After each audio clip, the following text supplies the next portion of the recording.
Hello guys, welcome to anime explanation Hindi. तो चलिए बिना किसी देरी के शुरू करते हैं स्लाइम के एपिसोड 2 के पार्ट 2 को। तो रिमुरु के सामने अचानक ही उस केव का दरवाज़ा खुल जाता है। तभी उस दरवाजे से 3 लोग अंदर आते हैं, जिसमें से 2 लड़के और एक लड़की होती है। तभी उनमें से एक आदमी कहता है कि यहाँ पे कितनी धूल है और वो कीहोल एकदम टूट चुका था। तभी दूसरा आदमी कहता है कि कोई भी यहाँ पे 300 सालों से नहीं आया है। तभी उनमें से जो लड़की थी वो कहती है कि अगर उन लोगों को कोई मुश्किल हुई तो वो लोग एस्केप का इस्तेमाल कर सकते हैं। इसके बाद हम रिमुरु को देखते हैं जो छुप के उन लोगों की बातें सुन रहा था। वो कहता है कि ये पहले इंसान है जिसको उसने इस दुनिया में आने के बाद देखा है। उसे नहीं पता कि वो लोग यहाँ पे किस लिए आए हैं, पर उसे लगता है कि वो लोग एडवेंचरर्स हैं। फिर वो सोचता है कि वो उन लोगों की बात यानी कि ह्यूमन लैंग्वेज कैसे समझ पा रहा है। तभी गेट से उससे कहती है कि उसके मैजिक सेंस स्किल की वजह से वो उन लोगों के थॉट्स को वर्ड में कन्वर्ट करके समझ पा रहा है। ये सुन के रिमुरु सरप्राइज्ड हो जाता है, पर रिमुरु सोचता है कि वो अभी एक स्लाइम है। वो सोचता है कि ये बहुत ही बुरा होगा अगर वो उन लोगों से बातें करने गया और वो लोग उस पर इमीडिएटली अटैक कर दे तो। फिर उनमें से एक आदमी कहता है कि वो अभी उसके स्टील्थ आर्ट्स को एक्टिव करेगा और देखते ही देखते वो रिमुरु के आंखों के सामने गायब हो जाते हैं।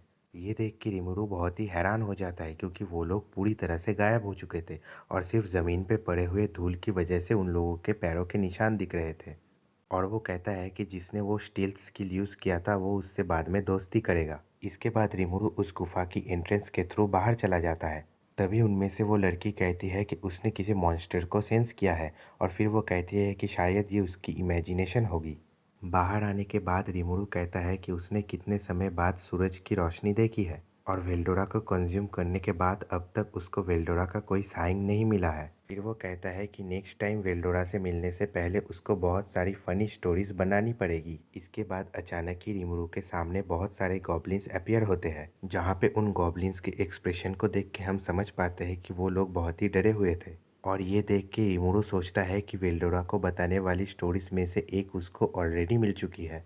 तभी उनमें से एक गॉब्लिन रिमुरु से पूछता है कि स्ट्रॉन्ग वन, आप यहाँ पे किस लिए आए हैं। तभी रिमुरु सोचता है कि उसको जवाब देने के लिए उसके थॉट्स को साउंड वेव की मदद से प्रोड्यूस करना पड़ेगा। तभी वो जोर जोर से कहने लगता है कि हेलो, मैं एक स्लाइम हूँ और मेरा नाम है रिमुरु।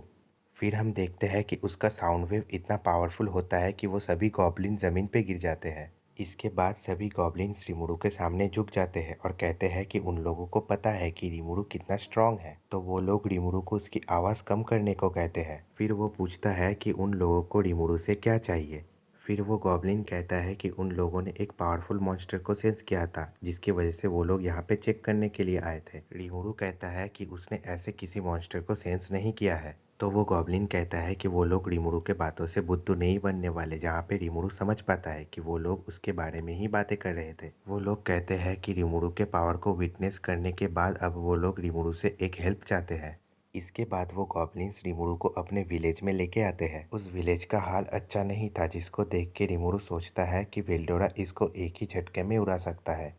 इसके बाद उस विलेज का एल्डर रिमुरु को वेलकम करता है। इसके बाद रिमुरु पूछता है कि उन लोगों को उससे क्या चाहिए। वो एल्डर कहता है कि लेटली यहाँ पे मॉन्स्टर बहुत ही ज़्यादा एक्टिव हो चुके हैं और उन लोगों का गॉड 1 महीने पहले गायब हो चुका है, जिसकी वजह से इस एरिया के मॉन्स्टर्स उन लोगों को बहुत ही परेशान कर रहे हैं। जहाँ पे रिमुरु एक पेंटिंग को नोटिस कर पाता है और समझ पाता है कि इन लोगों का गॉड वेल्डोरा था और वेल्डोरा उन मॉन्स्टर्स को वहाँ से दूर रख रहा था। वो एल्डर कहता है कि उन लोगों ने मॉन्स्टर से फाइट करने की कोशिश की थी, पर उन लोगों का नंबर बहुत ही कम था, जिसकी वजह से वो लोग रिमुरु से हेल्प चाहते हैं। रिमुरु कहता है कि उसे नहीं पता कि वो लोग जो चाहते हैं वो ये कर पाएगा कि नहीं। तभी वो एल्डर कहता है कि रिमुरु को मॉडेस्ट होने की कोई ज़रूरत नहीं है, क्योंकि एक स्लाइम कभी भी इतना इंटेंस ऑरा नहीं छोड़ेगा। जहाँ पे रिमुरु समझ नहीं पाता है कि वो लोग क्या कह रहे हैं। तभी वो ग्रेट सेज से अपने मैजिक सेंस की पर्सपेक्टिव को चेंज करने के लिए कहता है। तभी वो देखता है कि वो बहुत ही ज़्यादा इंटेंस ऑरा छोड़ रहा था और उसको देख के वो खुद ही घबरा जाता है। तभी उसको याद आता है कि इसी वजह से वो गॉब्लिन्स उससे इतने डरे हुए थे। इसके बाद वो ट्राई करके इस ऑरा को पूरी तरह से कंप्रेस कर लेता है। ये देख के वो एल्डर कहता है कि रिमुरु उन लोगों को टेस्ट कर रहा था। ये देख के रिमुरु हड़बड़ाहट में कहता है कि उन लोगों में दम है, क्योंकि वो लोग बिना डरे ही रिमुरु से बातें कर रहे थे। जहाँ पे उसको याद आता है कि गुफा में वो 3 लोग उसका ऑरा कैसे महसूस नहीं कर सके।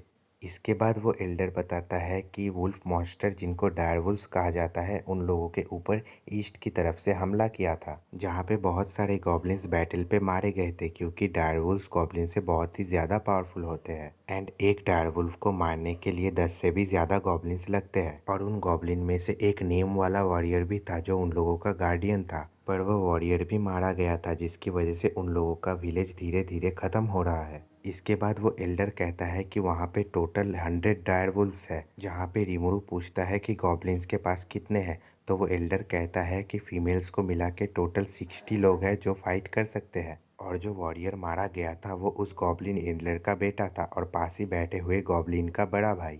इसके बाद रिमुरु उन लोगों से पूछता है कि इस विलेज को हेल्प करने के बाद उसको रिटर्न में क्या मिलेगा, पर रिमुरु सोच रहा होता है कि उसे एक्चुअली रिटर्न में कुछ नहीं चाहिए, जहाँ पे वो एल्डर कहता है कि अगर रिमुरु ने उन लोगों को प्रोटेक्शन दिया तो वो लोग रिमुरु को अपना लॉयल्टी देंगे। ये सुनने के बाद रिमुरु सोचता है कि इतना कुछ होने के बाद वो ना नहीं कह सकता।